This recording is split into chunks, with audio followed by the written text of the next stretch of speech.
playing very, very strong. Now, again, I wasn't in the tournament, just helping him warm up and things like that. But I'm really going to be interested in how Jacko approaches his matchup. Now, he is technically top-seeded here, but Fence has been doing his homework. Yeah, he's highly favored here, especially after a very strong performance at tournaments like Combo Breaker and the VFOC. Now, a lot of people have noted him that he's very strong with Sarah and switches between Jeffrey, but we've seen him do a lot of work with Jeffrey. Oh, you see that ground tech, avoiding that ground throw. Fence gets back up. Fence a returning face in the top 8 here at Frosty Faustings, and he's sidestepping and evading, trying to get away from those hammers. Right, yeah. Right now, it looks like the momentum is in Fence's favor. Somebody who actually was last year known for his stellar Brad play, decided this year, I'm going to swap off that character. I don't really like the tools as much as I like John's tools. I love the delays and things that I can set up. I'm going to go for that. Right now, it's working for him.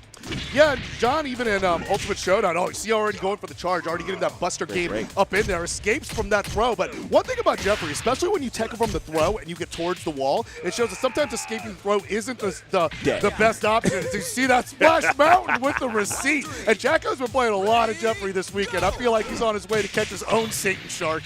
Yeah, he has a pretty interesting approach to why he picks the characters he picks. It's things that he likes to look for. He's expecting Fence to come with high-octane aggression, and he wants to meet him in the middle and get the big damage. He doesn't want to go for mix-ups in situations. And we already see 2 Splash Mountains, gets that Razor's Edge style crucifix there, and let's see where it's at. And exactly like you say, Dosha, it's on point. Oh, as Fence gets that round, taking that 2-1 advantage there. But I want to mention that Jeffrey is one of those characters where you can win with fewer decisions. Yeah. Just pick your spots, press the buttons. Jacko is a big fan of picking his spots. I mean, makes sense. He's played with the likes of Adam Yuki a lot, who is very good at having those defensive options available. And we're seeing it pay off right there. That was literally him picking a spot and saying, all right, I'm going to sneak this in here, and it worked out. It did, and now 2 rounds apiece to see who gets the first point. Knocks it through it. Oh, a tail of those 2 punches. Got caught ducking. He can get the wall here if he wants, and he does get it. Now, can he break it? Not enough. Their mix-up's coming. There it is. Destruction Wave. He wanted 4-6 PP. This might bite him. Yeah, and it does, unfortunately. So that was actually an input failure there that got him killed. That was supposed to be back down forward punch, but he got down forward punch instead.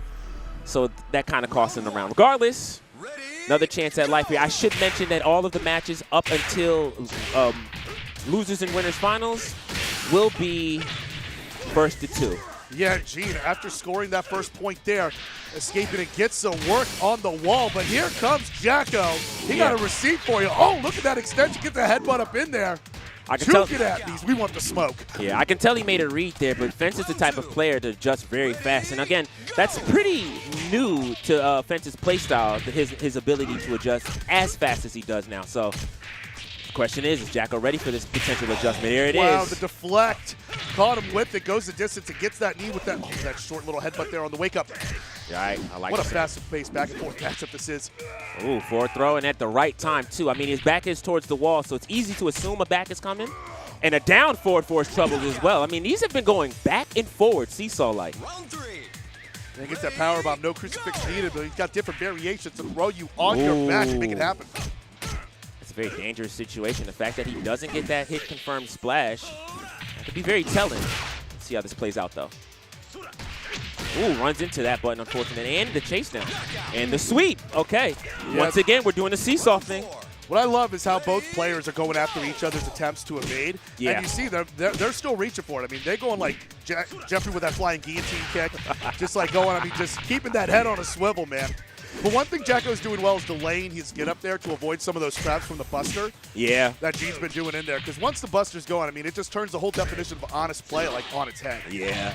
And there's that spot pick again. And we've seen a few times where Fence likes to do 6-6P and then either backdash or sidestep. And then in those situations, he not only did he switch up his options, but he picked places where he wanted to steal a turn. This time around, Fence was ready, though. Ooh, got hit again. Yeah, the strings keeps coming there. But yeah, Jacko likes to pick his spots, but so far we've seen that Gene, very close to match point here, is just being able to beat him to the punch, literally. And now Jacko's back against the wall. There's another Splash Mountain. I mean, I think we've seen 5 of these already, and Fence is still in a decisive position.